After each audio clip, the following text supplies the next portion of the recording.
My best friend and I, we got together and we were actually trying to work at Six Flags. So we got hired on by Six Flags to do their airbrush tattoos, so we got a lot of training from them. But because we lived so far away, we were late a lot. We were like an hour away from Six Flags, so we were fired.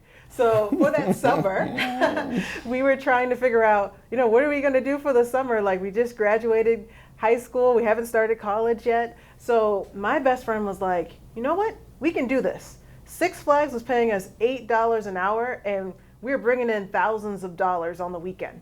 So we bought our first airbrush. She had one and I had one, and we bought black ink and 5 stencils.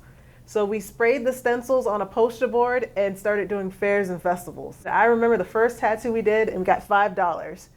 And for me, that's when I was bit by the entrepreneur bug. I was 18 years old and I was just like, wow, people are actually gonna pay me to do this. So from there, our company grew.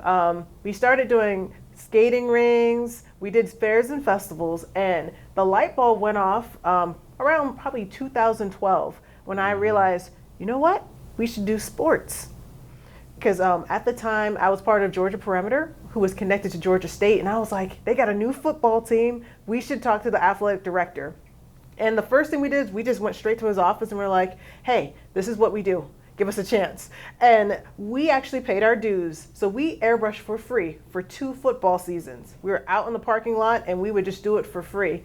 And that second year, we demanded payment. And they're like, okay, fans love you. That's how we got started. So from there, we grew from Georgia State to Georgia Tech, UGA, Duke University, and then college football bowls like the Russell Athletic Bowl, Buffalo Wild Wings Citrus Bowl. So for us, it's been like, Madness. Yeah, it's been like a wild roller coaster for us to grow a little company from one airbrush to actually having a team of people airbrushing for us. All throughout airbrushing, I was able to apply those business skills I was learning in school and apply that directly to my business. So for me, it was all about amassing experience and learning as much as I could, and then at the same time applying that to my business. For me, it was always a learning experience, and I wanted to challenge myself into starting a different company and seeing what I could do with that. When you first start your business, your first business, you really don't know what to do. You don't know how to build out a website. You don't really know who to talk to.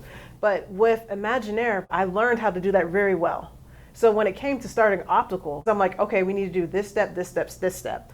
I built my first website with Imaginair, so I knew that I could build my own website with Optikal. So it was really about transferring those skills that you learned over the years and being able to apply it to this business. It wasn't easy to start Optikal, but it wasn't as hard as starting your first business.